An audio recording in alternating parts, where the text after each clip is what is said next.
I'm Theo. And I'm Juliette. And this is Apologies Accepted. We offer an entertaining look at some of the big issues in history by examining public apologies of the famous and infamous. We're looking at politicians, serial killers, actors, and you. Send us a public apology you would like to make, and we'll read it on the air and give you a chance to redeem yourself or just get some guilt off your shoulders. We're here for you. Once a week, maybe more if you're really, really sorry.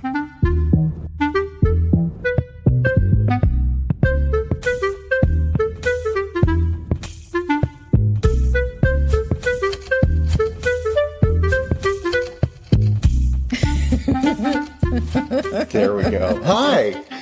Hi. Hi. How are you? I heard you got a big surprise last night. I did get a big surprise last night, and it was not a welcome surprise, but it's also not a terrible surprise. And it proves that I am the worst person in history.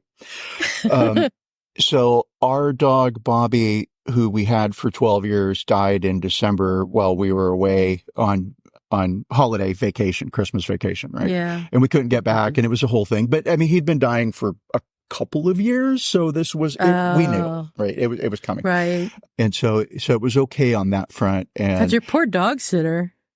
Oh well, so the good news, yeah, right? Wouldn't that be terrible? That happened to me once, but anyway, go ahead. Oh my God, you have to tell me that.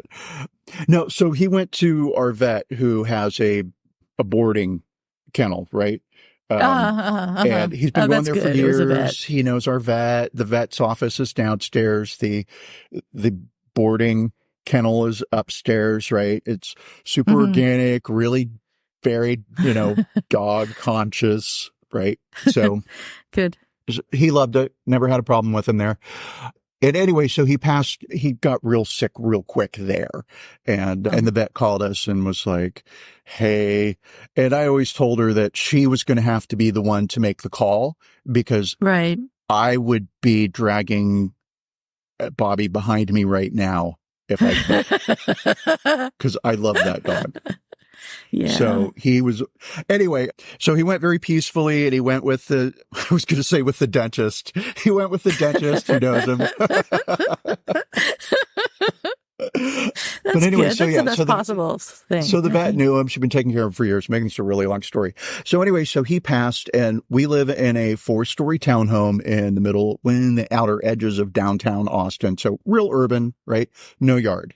And Bobby did well with the stairs. And for those of you at home counting, I live in a house with 80 stairs, right? So that's a lot of effing stairs.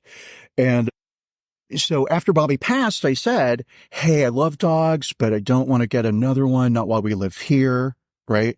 And I told everybody many times, and I told James, my husband, many times, right? Even just sort of offhanded comments while I'm washing the dishes, gazing wistfully out the window, right? I might say something like, I'd love to have a dog, but not in this house. Oh my gosh. Right? Yeah. Not with 4 stories and no yard. Because you know what that means? That Makes means sense. Pardon? Bobby You got to walk the dog 3 or 4 times a day. And Bobby could not go, so Bobby could not go poo, right? Anywhere other than the dog park. Oh, so you had to go to the dog park every time. We could not do it on a leash. So I had to drive a mile 3 times a day. Oh my God. Yeah. Through downtown Austin, which sometimes that mile was like maybe 10 minutes. Sometimes it once took me 45 minutes.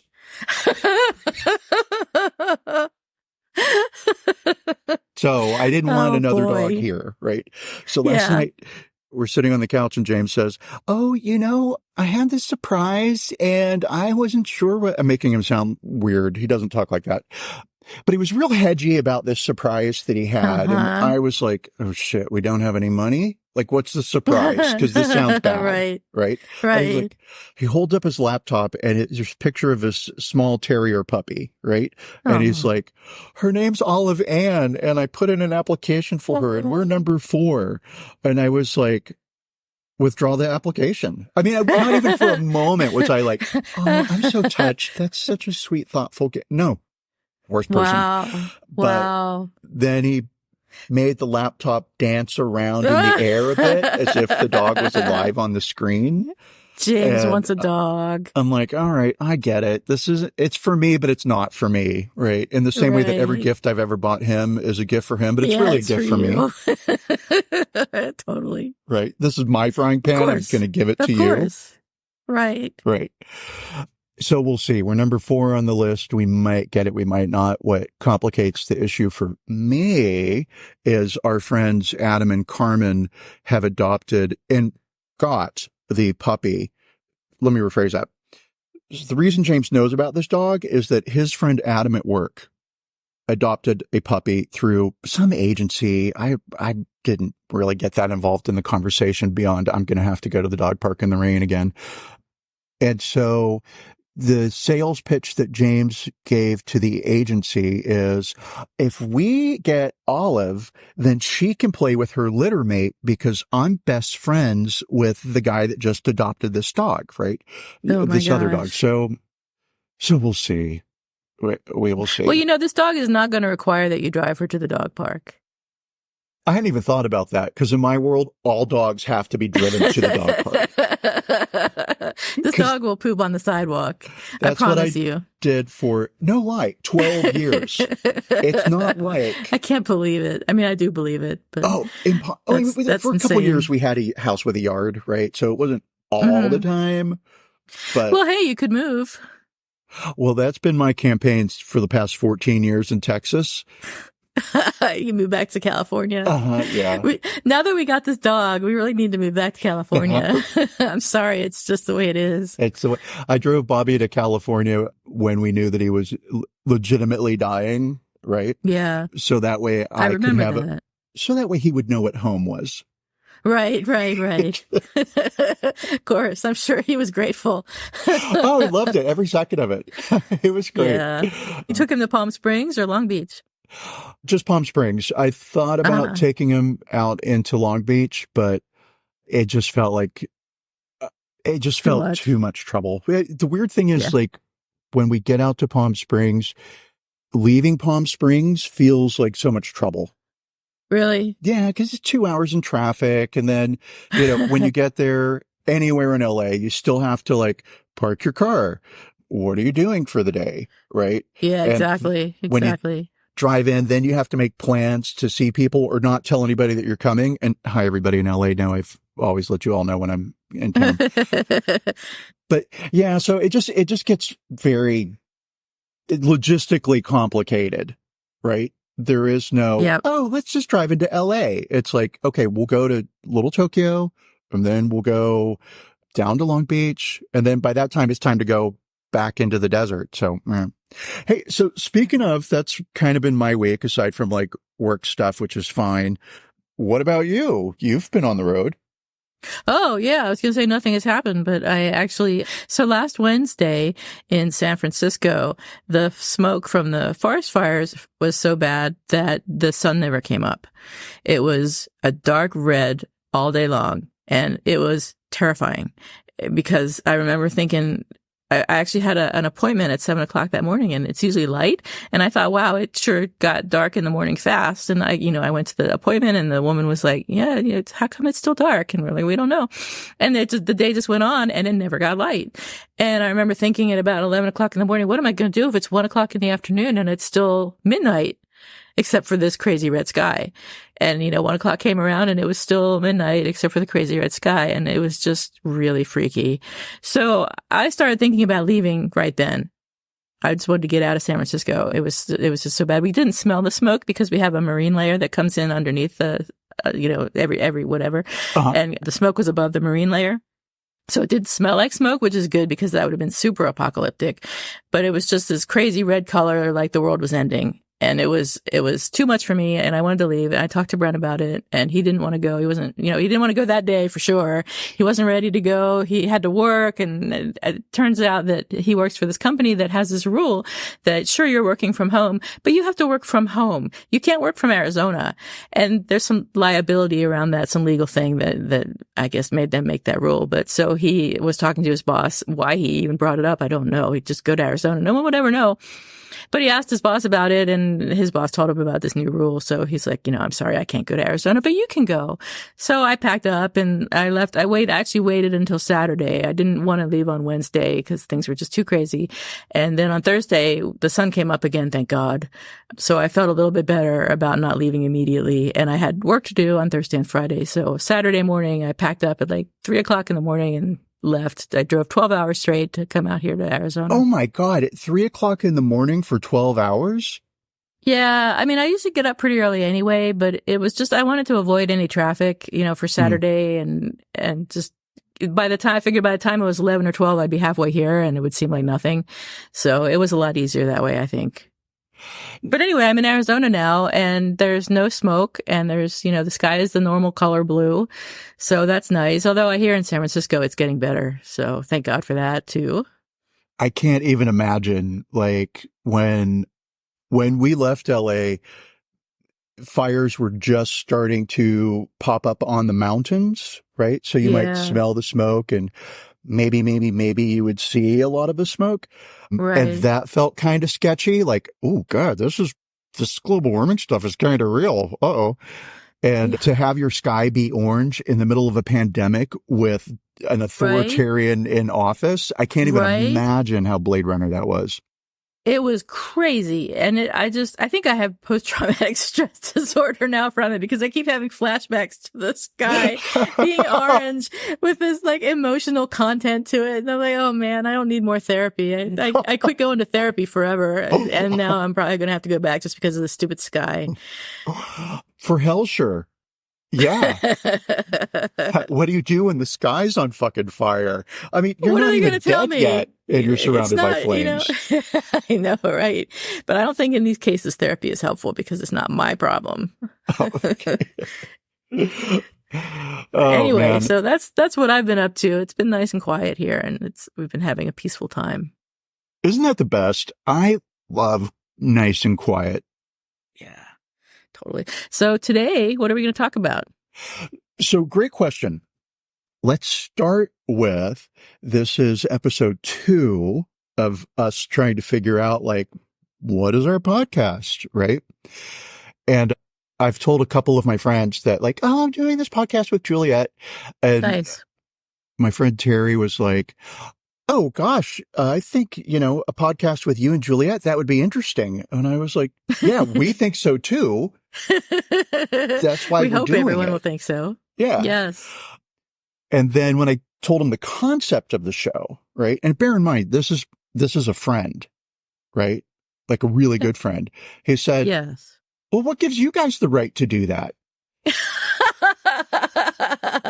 I think we're the most qualified. Well, I mean, yes, having been raised Catholic, both of us, we're very judgy, right? Yeah, totally.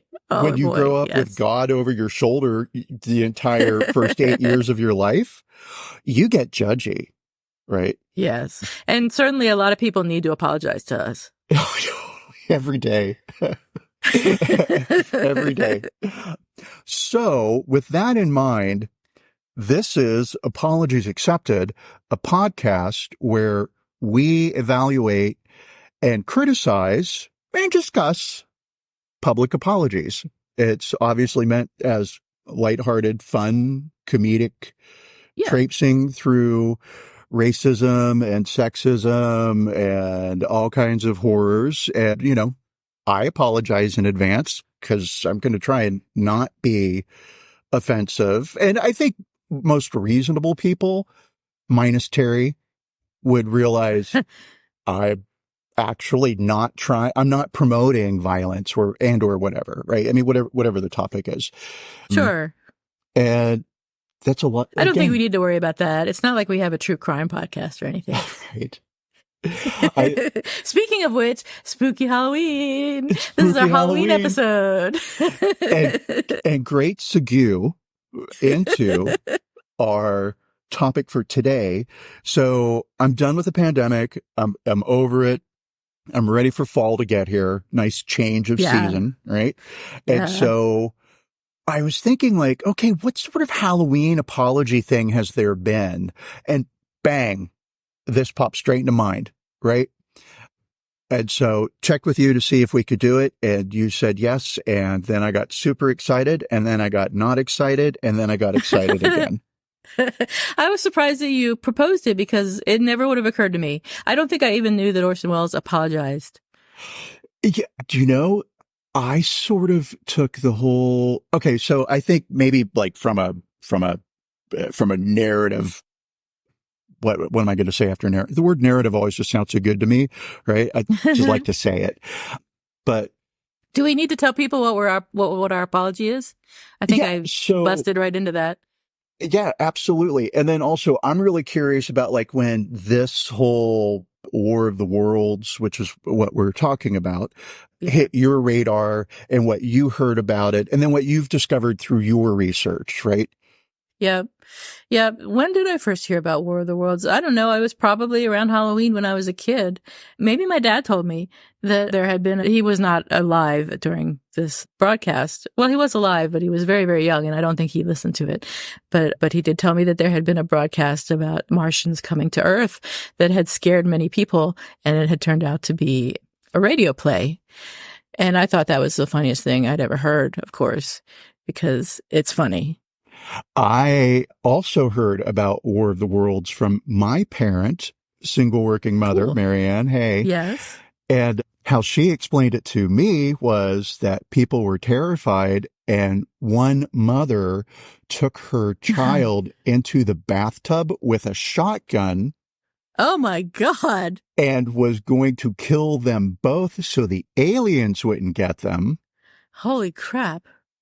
And that was my introduction to the idea that parents could actually kill a child. Yeah. So your thanks, mother Mom. was an interesting woman. Holy fuck. Like, that's your story? That's what she got out of it. I didn't even know. Like, okay, first of all, who was this? Of course, I'm like 8 years old, maybe 10, but probably not, right? You're never too young to introduce your child to your child's never too young to be introduced to the horrors of life, right? Yeah. But yeah, so whenever I think of Orson Welles, period, Citizen Kane, shotgun, bathtub. Oh, that's horrible. Kind of it is. And there wasn't even like a hero's end to that, you know? And so my questions from my mother today, if she were still alive, would be like, yeah. Was she a neighbor? Like, how do you know this story? Right? I didn't come across it in any of my research, so I wonder if she made it up. It's so, and so that's kind of also the thing that comes along with War of the Worlds, right? It's like, we all hear about it somehow. Maybe your parent tells you about it in a sane and logical way, or in an absolutely insane way to let you know that I'm going to kill you. Right? I have the power of life and death over you. I have thought about murdering you. Right. I'm sure she probably had. I would have killed me. But so, yeah. And then, you know, there comes along with this radio story, the whole, and the nation went into a panic. And then you get this thing of like, okay, the nation going into the panic is a myth. That didn't really happen. Right. And then, we'll go forward, right? And, and dive into it. Because, like I said, I started off at one point with my knowledge of this event. Mm-hmm. And then I, through the research, ended up in a different place, slightly different place. And then continuing research, I was like, wait a minute, this one fucking moment doesn't make any sense. If it was a non-event, yep. How did this one thing happen? It sounds like an event. Right. So interesting. Let's see where we're at. Well, so War of the Worlds, to start from the beginning, was written by H.G. Wells it was written, I don't know when it was written, but it was published initially in the U.S., at least, in 1897 in Cosmopolitan magazine. And I don't know if that's the same Cosmopolitan that we have now, if we still have it, but I suspect it was not. And then it was published in 1898 in book form. So this was the Victorian era, which surprised me because imagine these people in the Victorian era thinking of, you know, little green men or whatever coming down from space to take over the world. It's kind of crazy. Cars were only introduced in like 1886. So that's a lot of imagination there, H.G. Wells. And let's see. So the Orson Welles decided to put this on his CBS Mercury Theater on the Air, which is actually Mercury Theater. I found out was Orson Welles and John Houseman's own repertory company, and it had opened in 1937 with their adaptation of Julius Caesar in modern dress, and then they did Mercury Theater on the Air on the radio around that same time with Orson Welles as the producer, I think, and CBS, I guess, bought a series of plays for them to perform on CBS. So the 30th of October in 1938, they put on War of the Worlds, which was their 17th episode of this Mercury Theater show. And the whole concept of that show was dramatic reenactments of pieces of literature, right? So you can imagine the audience size for a show like that. It's going to be small. Well, I've seen conflicting information about how many people actually listen. And I've read that 12 million people listen, and I've read that 6 million people listen.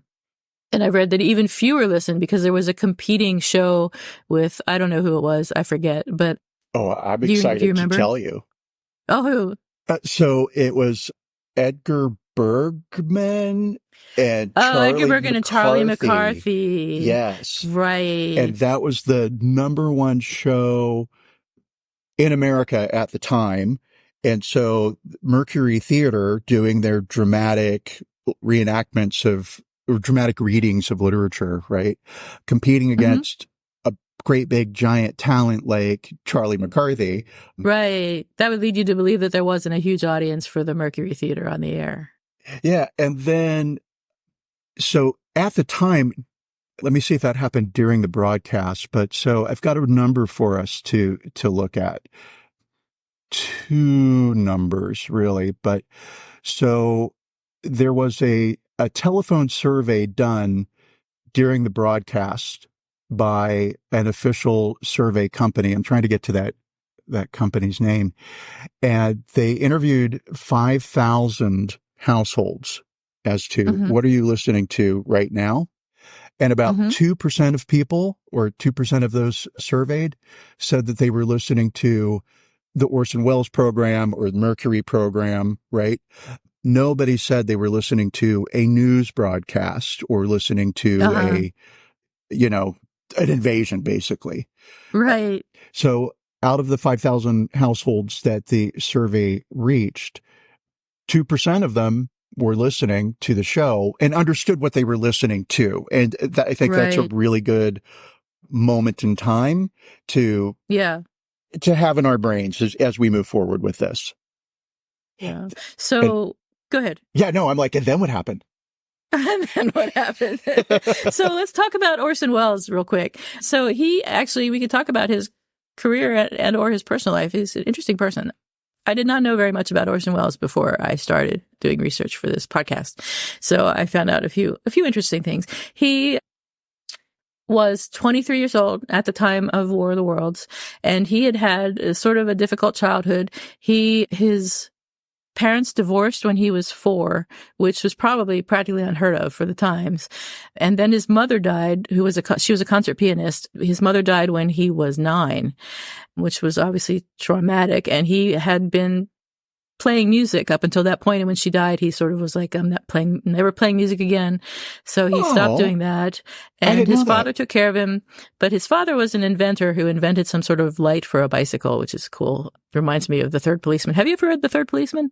You should. Oh my God. So let me tell you, you have to listen to the audiobook if you haven't. It's called The Third Policeman? Yes. It is the most fantastic story ever written. Okay. And the audio recording of it is the most fantastic audio recording of any story ever recorded. I recommend this to everybody on Earth. Okay. Well, you just have. Anyway. Because that's our listenership, everybody. Speaking of small shows. Yeah, right. Yeah. Everybody on Earth. So that bicycle light reminded me of that book. And once you read the book, you'll understand why. But anyway, so he quit being an inventor and started becoming an alcoholic. And that was sort of Orson Welles' life. Yeah, what a great career change. Awesome. It was Orson Welles' life until he moved to England, I believe, when he was 15 or 16. And he went to one of the, I believe one of the Irish theaters and told the guy there that he was a famous Broadway star.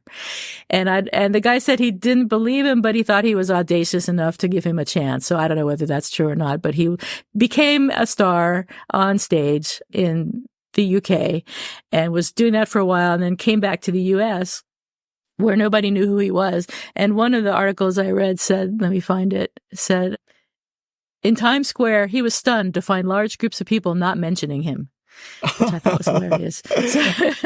Hey, same. So, yeah, I know exactly. Every time I go outside, why are you not talking about me? I know you're thinking about me. So he went on to become a Shakespearean actor in the U.S. and obviously famous for very many things. But I thought his early life was a little bit interesting. But he directed and narrated the War of the Worlds on the Mercury Theater on the Air. So why don't you tell us a little bit about what actually happened with how did the broadcast occur? What did it sound like? How was it put together? Yeah. So interesting for me story, right? Because I sort of like a natural born storyteller, if I may, about myself. Why not a little flattery, right? How you present a story is very important because duh, right? Sure. And the initial concept for War of the Worlds was pretty much a straight retelling of the H.G. Wells book, except they swapped out some things so that instead of taking place in Europe or England, it takes place in America, right? And Orson Welles was working on... So they used Grover's Mill, New Jersey as one. Yeah, which place, was right. a blind pick on a map. The panicking screenwriter. So it wasn't written by Orson Welles or adapted by Orson Welles. He was the producer and the star of the show and was carrying his name, but they actually hired a writer to write the script. And the writer was feeling a little challenged because, oh my God, what town are the Martians going to land in? Right. What feels real? And landing in the middle of New York City didn't feel real. Right? You wouldn't land in the middle of the most populated city if you were going to take over. You'd land on the outside, establish a base, and then work your way in, right? So that's kind of what they did. But I think I'm giving it more thought than the writer actually did, because he said that he closed his eyes, held a pen, and stuck it down on a map, and it landed in Grover's Mill, New Jersey. So that said, Orson Welles was in the middle of another production that he was directing, and I don't know if he was starring in it or not, but he was very busy. And so he wasn't super hands-on with the H.G. Wells War of the Worlds writing and production. And the staff, they weren't the staff, the cast did a test recording. And Orson Welles received the recording about 3 days before the actual live broadcast. In those days, broadcasting happened live, typically. And he listened to it in his hotel room, and he thought it was very boring and uninteresting. And I'm going to say, having tried to read it, yeah, it's pretty boring and uninteresting. Yeah, I've tried to read it too, and I never made it very far either. Yeah. And sorry, hey, H.G. Wells, total H.G. respect. Wells. You are the Shakespeare of science fiction and officially the godfather or the father of science fiction. So I get it, important place in history, but there you go. And all right, so let me think. So coincidentally, Orson Welles. You'll notice the vanity there. Orson Welles picked something by H.G. Wells. It's a Wells production, and Wells is starring in it. Right. Somebody likes the sound of his own name. So he had heard a radio play that was a dramatization done in the form of newsflash. Right. And this was not a new concept at the time. This wasn't something that was unheard of or particularly innovative. Right. But it also wasn't terribly common. And we had a couple of, we'll save us for when we get to the cultural stuff of what's going on in that time and why did people maybe fall for this.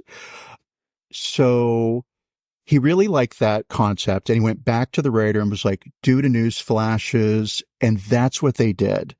And he had the actor who was playing the newscaster in the first half of the show when the aliens land, and it's this live landing that happens on the radio, right? So I guess I'll backtrack here for just a half a second. I listened to the first 20 minutes of the original broadcast, and it was kind of cool. It sounds very old-timey. People talk in that kind of way that I can't do it. Can you talk old-timey talk? It's so official sounding. I don't even know what it would sound like. It's kind of like, see, I can do it if I'm not thinking about it. It's kind of like, you there, why are you standing there like that? You shouldn't be standing there. You should be standing over there. Right? Certainly the mid-Atlantic accent, but also that sort of that staccato speech. Right. And so they had the actor who was playing the newscaster listen to the Hindenburg reporting, which happened live. Right? And it's kind of morbid. Yeah, morbid, but also kind of great idea. Yeah. Effective, apparently. Oh, well, in that recording 100 years ago-ish. Certainly effective. Yeah. But I mean, it holds a place in audio history. People go back to, I think his last name is Morrison, but don't hold me to that. I did write it down. Yeah, Herbert Morrison, which is an unfortunate name for a beautiful soul, because when you listen to his reporting of the Hindenburg, it's really affecting. Mm-hmm. And we'll just cut this part out, because here I am struggling not to make a joke about old-timey people sounding like human beings who are moved by tragedy, and it probably wouldn't play very well as a joke. Okay. Steven? So anyway, yeah, so that's the first half of the show. The aliens are landing. I'm a guy. I'm reporting it. We sort of knew that something had happened on Mars. There were these explosions, and space scientists have been monitoring these timed explosions on Mars that seem too intelligent to be natural, right? And that's sort of the clue that, like, oh, aliens are coming to Earth, right? Although in the show, nobody knows what's happening. There's just these weird explosions on Mars, and then suddenly something lands from the sky, and then tentacled monsters come out with ray guns and set people on fire. And you know what? They use a heat ray. And have you been reading in the news lately about heat rays? I have been reading about heat rays, and I'm going to say, yeah, not surprised. I really, I mean, I'm laughing, but it's not funny. It's not funny that the government wants to use heat rays on its own citizens. But to even imagine that such a thing as a heat ray exists, it's crazy. Totally, right? And so, this is not what I thought the future would be like if we had heat rays, that we would be using them against ourselves. I mean, or you wouldn't think that we'd be using them against peaceful protesters who are Certainly rightfully not. assembled.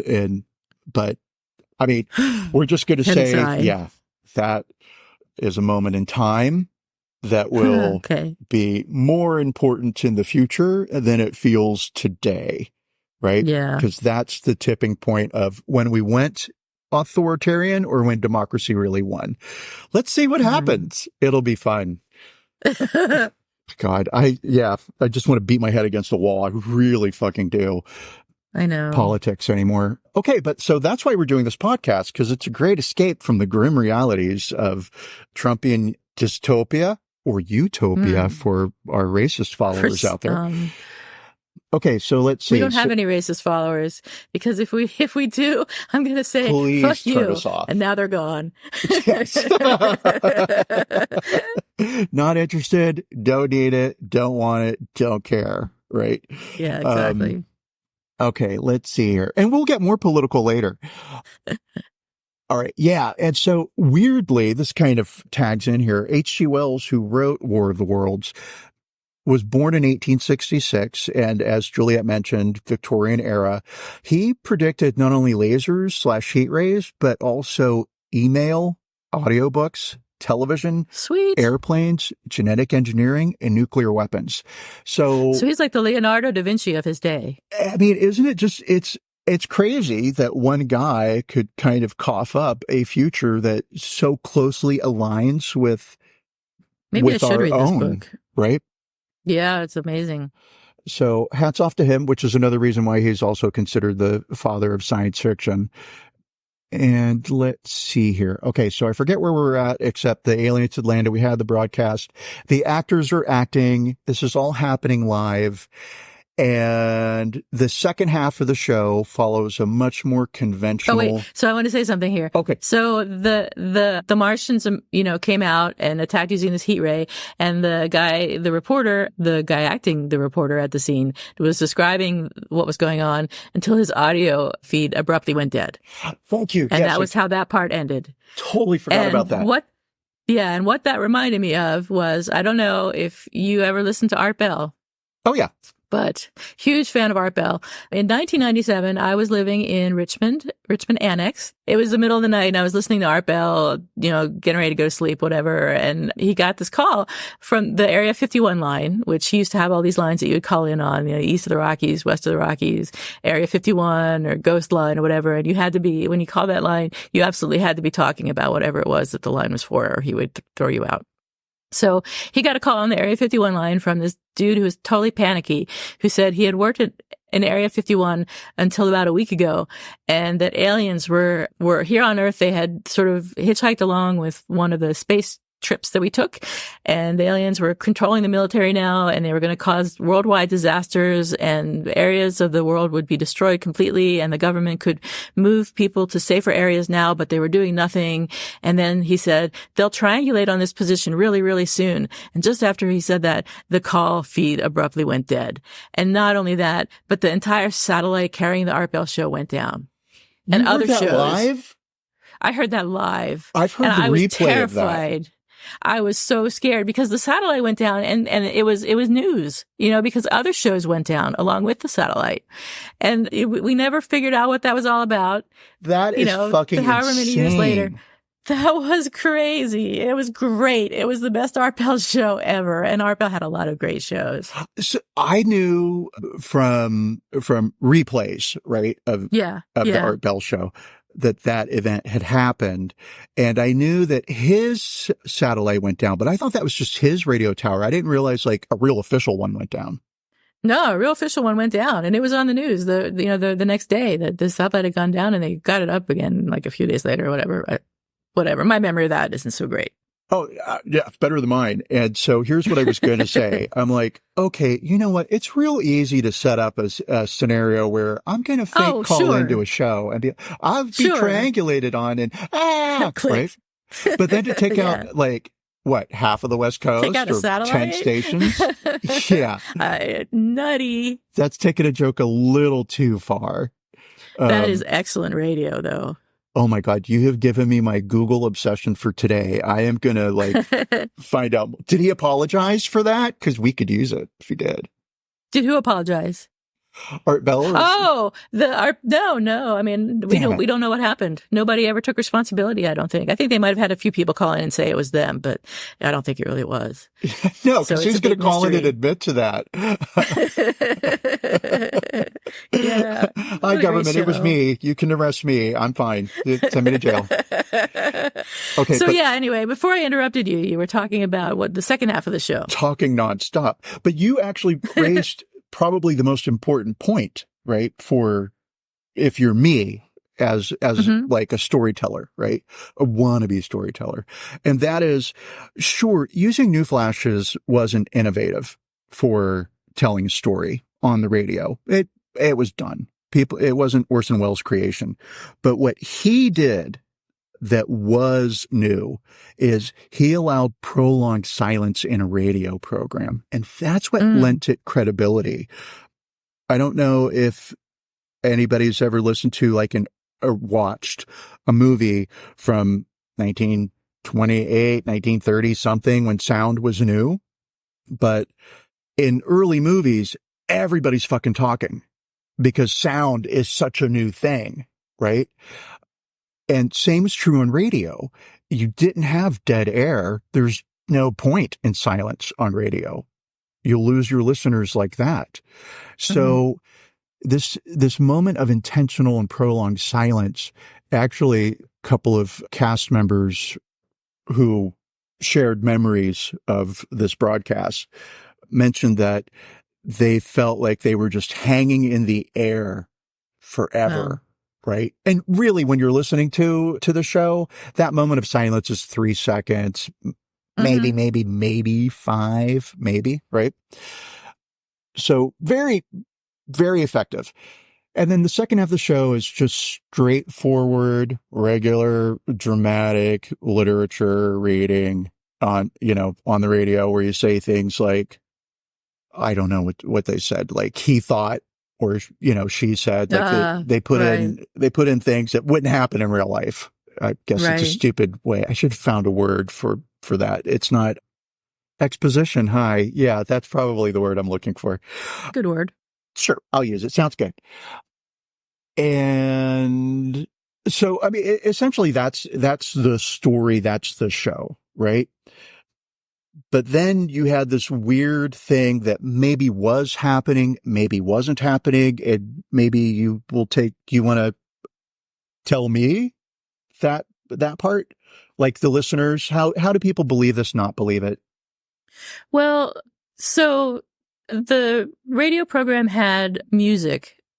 It was supposed to be, okay. In the beginning of the broadcast, he said, this is Orson Welles, whatever. This is the Mercury Theater on the Air. We're presenting adaptation of the H.G. Wells novel.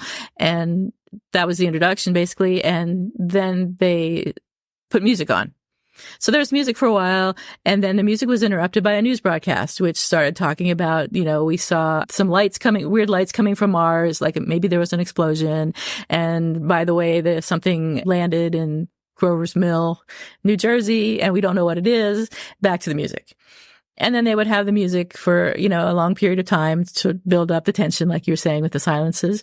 And then someone else would cut in and say, well, we understand there's this cylinder in Grover's Mill. We're not sure what it is, and blah, blah, blah. And then they go back to the music for a long time, and people listening would start to be like, what's going on?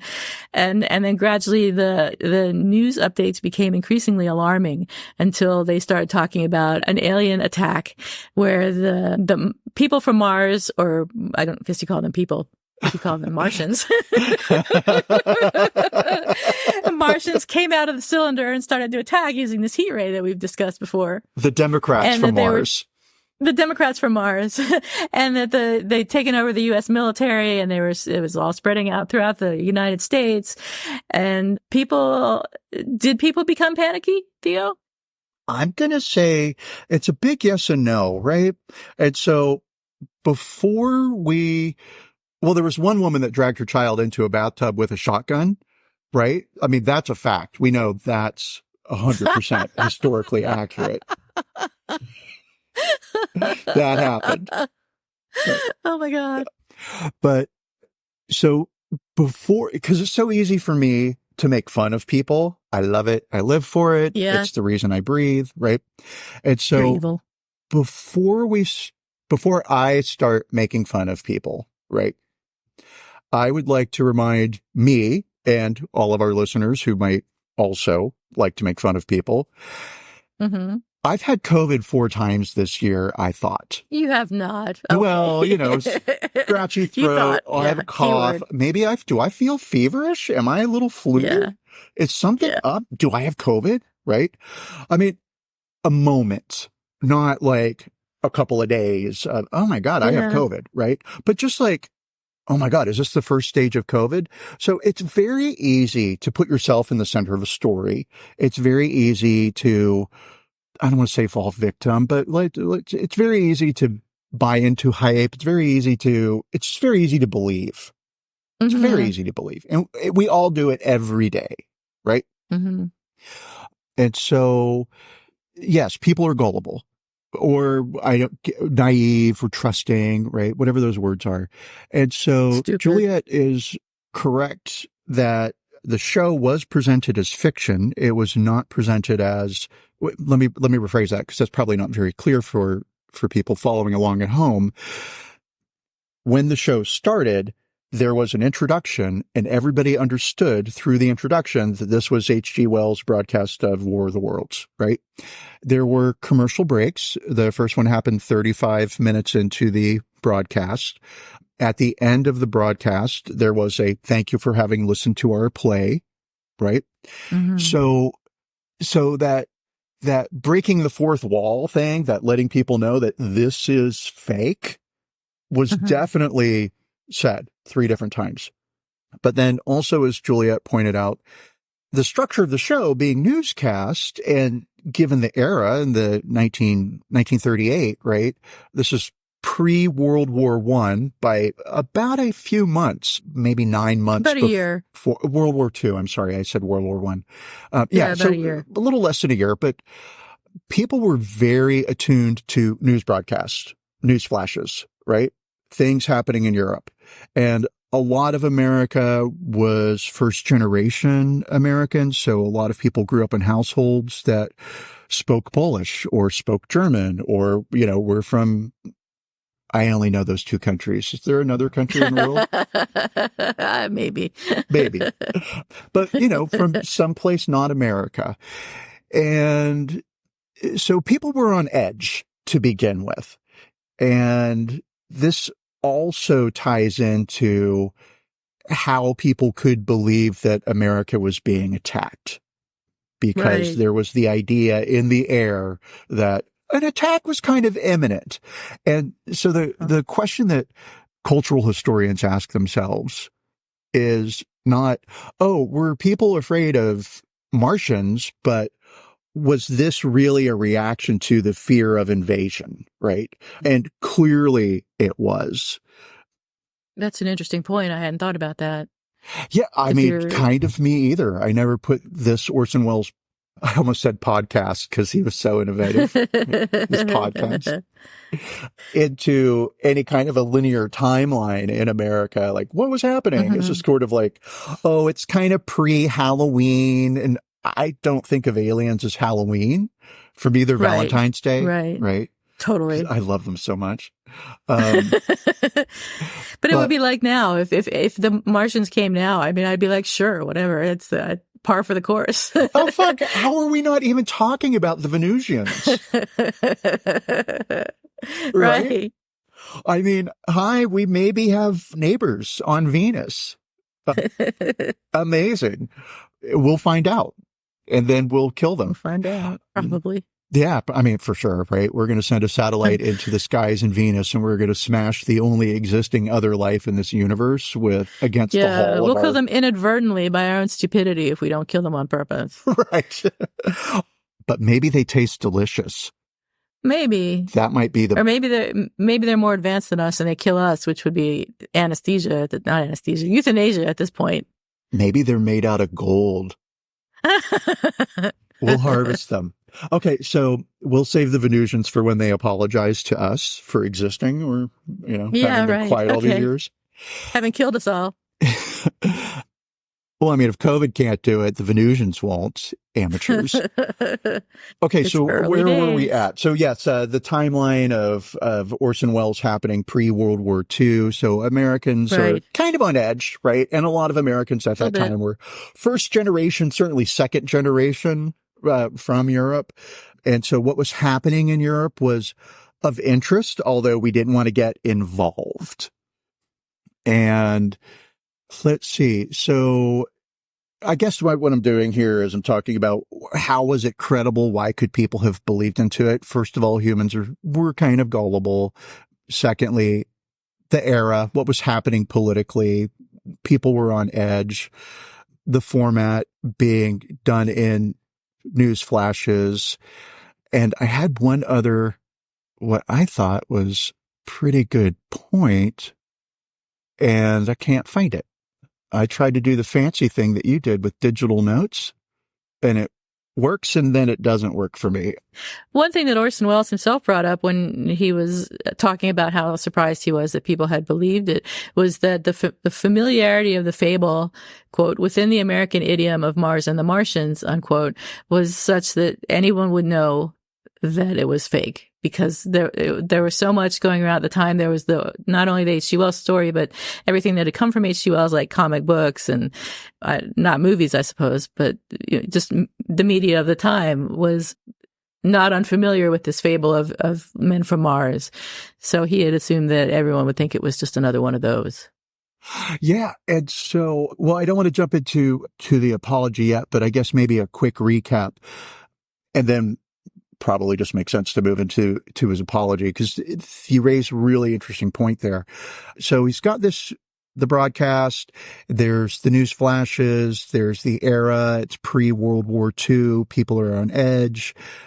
They do the broadcast, and he goes immediately from that broadcast through a back door, which will be kind of important later if I remember to raise this point, and straight into another production, right? So he's working, and he's working all night long.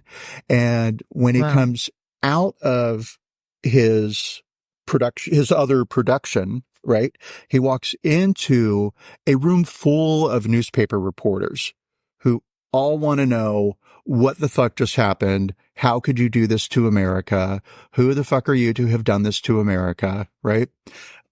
They were a little nicer than that, but if you watch the apology, which was, I don't know if it was televised, but it was certainly recorded on video, because that's how I saw it. It is really interesting, because you can see on his face, like, he didn't intentionally set out to trick people. And I'll play my hand right now, which is why I accept his apology.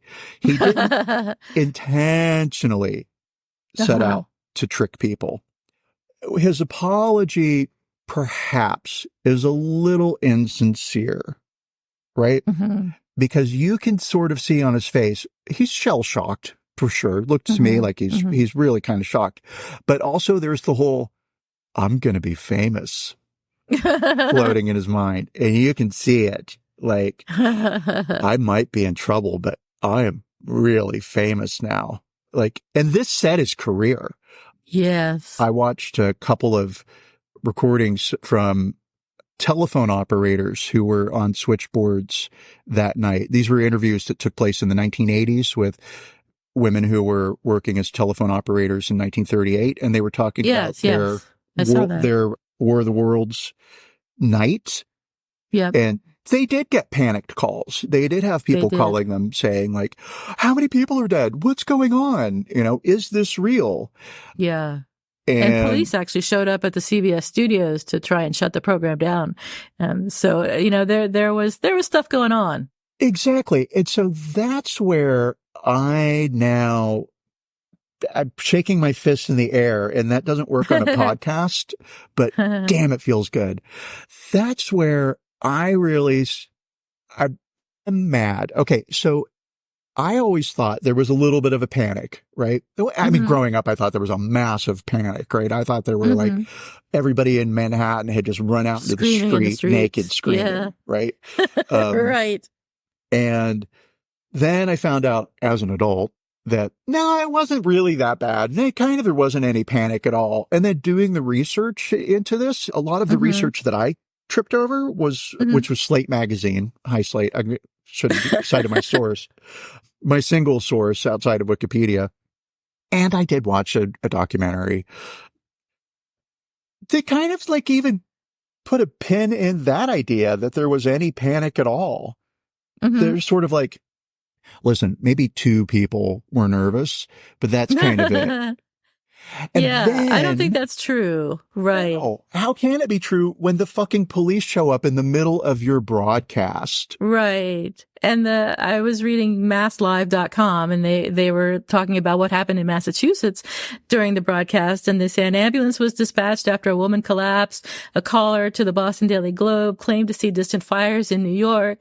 A New England utility received frantic calls to cut the power in blackout cities from the site of advancing alien foes. And one guy from Massachusetts managed to get $3.25 together for a train ticket, only to figure out 60 miles later that he had been tricked. But yeah, I mean, there absolutely were people who thought this thing was real. And who panicked. And Yeah. Okay, and so enter the academians, right? We'll backtrack a little bit here. Enter the scholars. So there's this scholar from Princeton. Okay, so let's look at this idea that the nation panicked, right? The entire nation panicked. Where does this idea come from? How and why? And so, again, if only about 2% of households surveyed, and that's important, but still 5,000 homes were called during the broadcast, right? During that time, if only 2% of households were listening to the Mercury Theater, how is it that there was this widespread panic? And part of what lends any credence to this is a historian from Princeton named Hadley Cantrill, who in 1940, so about 2 years after the broadcast, he was like, I'd like to look at that moment in time and I'd like to understand it culturally. What was happening? I mean, the war was happening, but like how big was this panic? And he determined that there were at least 1 million people who were frightened, right? So not heard, not were aware of the broadcast, but 1 million people who were actually afraid, who were terrified of the broadcast. And he uses a source that surveyed people who didn't have telephones and lived in underserviced regions, right? So they went out to basically the middle of nowhere and talked to people 2 years after the event to ask them, what did you think of the War of the Worlds broadcast? Why? It's not a podcast. Jesus. And he wrote a book called The Invasion from Mars, which talks about how America was terrified of this broadcast. I did it again. I'm going to write it on a Post-it note and stick it to my computer. No biggie. And that coupled, so the fact that a academician from Princeton wrote a academic work on this, right? His work is now cited in communication classes from when it was published to today. And it perpetuates this idea that there was this massive national panicked response. But Hadrill sort of conflates frightened and excited and disturbed with panicked, right? I see. So you either listened and you had no emotion, or if you had any emotional response outside of happy, then you were naked in the streets covered with mud. Right. That's an interesting survey there. Yeah. And then the other piece that sort of that helps build this, oh my God, there was this national panic, is what was happening culturally at the time with radio. And so we're just after the Great Depression, and radio was the new toy. It was the new format. It was the internet of its day, right? And newspapers were losing advertisers. So the minute newspapers had an opportunity to beat up on radio, they took it. There were a total of, I think it was 12,500 articles in various newspapers for the first couple of days after the broadcast concerning how horrible this broadcast was and how terrible radio was. And the New York Daily News has this, it's sort of the iconic newspaper front page from 1938 concerning War of the Worlds. And it has Orson Welles standing up with his arms outstretched, looking a bit like St. Francis of Assisi or Jesus, right? He's looking up at the sky. His palms are facing towards the camera, and he's got this giant shadow behind him. He looks both frightening and persecuted. And then right next to him is a photo of a large photo, right? This takes up a good quarter of, I'll even say a third of the page. There's a woman with her arm in a cast, right? She's one of the victims. It's just, Wow. it's crazy.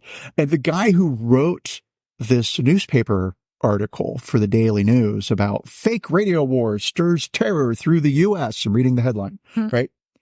In his memoir, which he published like 20 something years later, he writes about jumping into a taxi the night of the broadcast to get down to the studio so he can do some reporting, and the streets were empty. There was not massive panic in New York, right? But if you're going to believe his newspaper, fake news. I'm just going to say it right now. Thanks, Donald. You gave us something. Interesting. Yeah. Yeah, it's hard to sort of reconcile that with the reports from the AT&T ladies and the ambulance companies and the police and everything that said that people were actually panicked. Yeah. And so, so clearly it's a case of not either or A or B, but, some somewhere people were truly panicked, and we'll never get a handle on what that number looks like. But it was enough of a national panic that the police showed up in the middle of the broadcast. Now, H.G. Wells claims, he didn't know that because he was shepherded out of a back door after the podcast so he could get to the next studio. So he had no idea how big the ruckus was. But, so let's talk about his apology. Yes. So like you're saying, he had been working all night, and he had said he'd had like 3 hours of sleep, if that. And he came out into this group of reporters who were looking at him saying, why did you do this thing? And, what was your idea? And I love, there's a photo that I just love that has him sitting there looking to his right. And there are all these guys around him, wearing their hats in the style of the time. And it's just a gorgeous photo. And the expression on his face is sort of one of false concern. He's the Susan Collins of broadcasting. And I agree with you. I think he may or may not have intentionally. I think he would have, if he had thought of doing it intentionally, I think he probably would have. So I don't know whether he did or not, but it was not beyond him to do something like this as a stunt. And I think that when he found out the reception that it was supposedly getting, he was thrilled. Oh, yeah.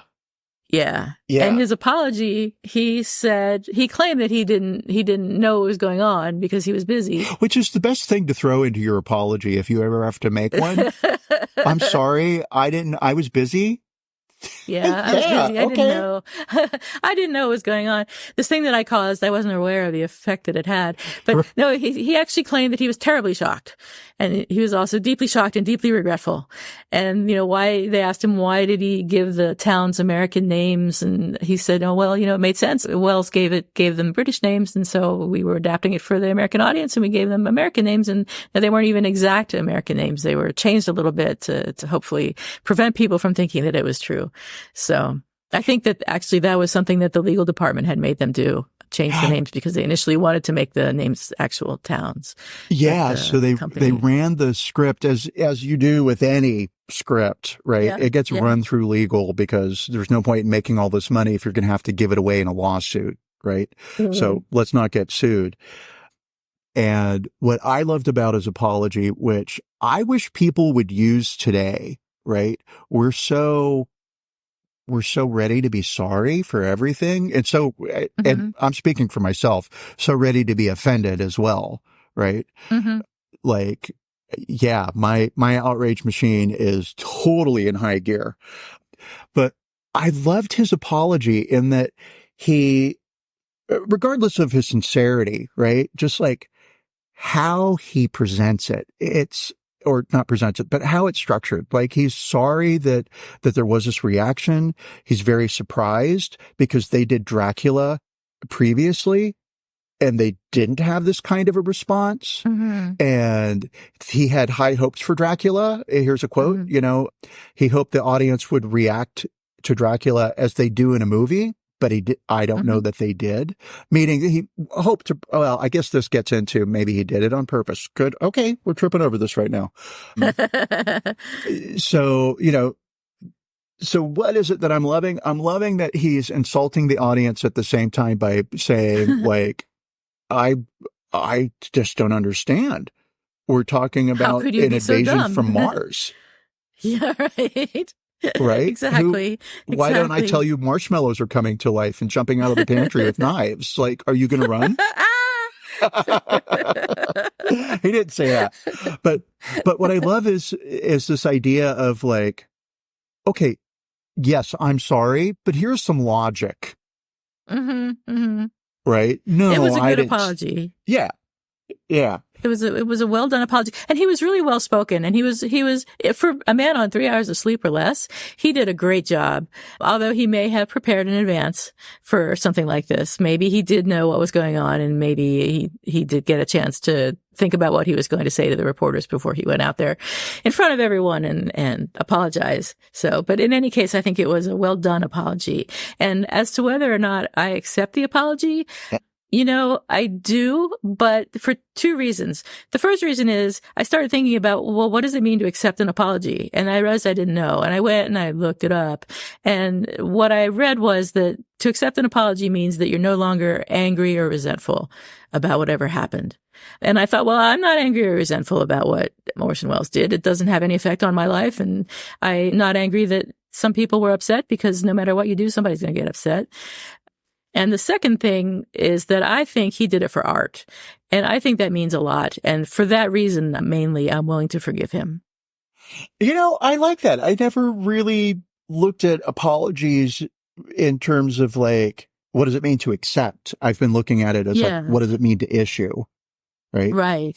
And then how do I feel about that? But yeah, kind of in general. Yeah, I like that. And of course, I gave away my hand early. I'm sure everybody was just like waiting. What's he going to say? How could you accept that apology? No, I totally accept it. And one point that really jumped out at me from his apology, other than sort of like, I can't believe people are gullible, which he said without saying, was radio is new and we're still learning about it. And I've heard recently on things like social media from Mark Zuckerman, right? Oh, this is new. Oh, I don't know. We're learning. Interesting. You know? We're not learning about social media anymore. I mean, not as much. It's been at least 20 years. So anyway, I'm not going to argue with Mark Zuckerberg. So. Oh my God, you're right. 25 years, really. Holy, wow. God, stop talking. Don't tell me that. That is horrible. I know. I can't believe it's 2020 and here we are at our advanced age of 29.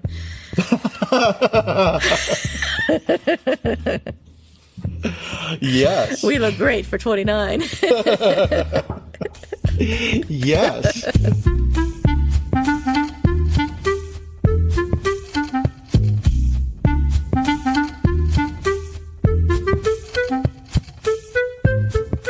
Thank you for listening to Apologies Accepted, the podcast. You can find links to the articles and the sources in the show notes. To submit an apology or find out more, visit us at apologiesaccepted.net, where you can also find our merchandise. We're on Twitter at Apologies Accepted. And on Instagram at apologies.accepted. You can support our important work at Patreon.com/Apologies Accepted. And fuck Facebook. Bye. Bye.